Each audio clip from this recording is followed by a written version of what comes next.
A scientific study led to some truly terrifying headlines last month. 95% of baby foods contain toxic metals or chemicals and could be linked to lower IQ in children. Alarming claims for sure, but were they true? We've had our Verify team breaking this down to explain why the answer isn't as simple as true or false.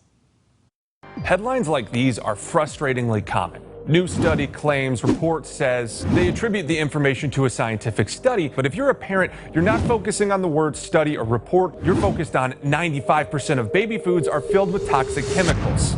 That's freaky. It's a terrifying claim and it doesn't tell you what to do about it. But the reality is that most of these headlines sit above pretty complicated articles. And that's partly because scientific research is complicated. Read the actual articles, or better yet, the actual research, and you'll find that the reality is less study finds 95% of baby foods contain toxic metals, and more study into about 150 popular baby foods found trace amounts of elements like lead. Some of those amounts were higher than the recommended safety levels by the FDA, and the scientists are calling for more research. Yeah, side by side, it's pretty obvious why people pick this headline over this word monstrosity. But flashy headline doesn't mean good headline. A wordier one may not get more clicks, but it could convey more accurate info, and people reading it might respond more accurately. See, if you ask a research scientist, they'll tell you that scientific studies don't actually determine facts. What do I mean? Let's say I flipped a coin 3 times, and all 3 times it landed on heads. If we stopped there, I could conclude that anytime you flip a coin, it lands on heads. My conclusion is a theory, not a fact. For most theories, like gravity, tests are run and repeated thousands of times, and as evidence builds, those theories can change. A good theory is tested multiple times and has a lot of evidence to support it. So back to my coin theory. If we tested this even one more time,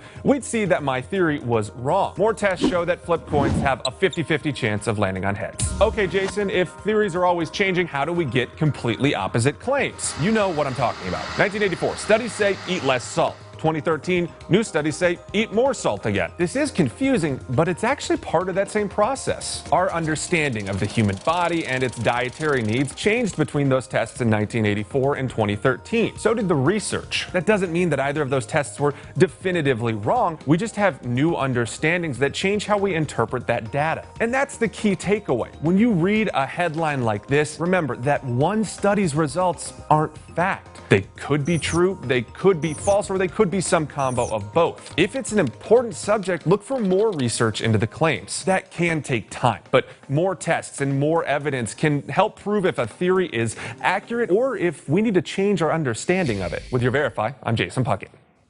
Tomorrow night at 9, we will go behind the research and discover who's in charge, and you might be surprised by who they are.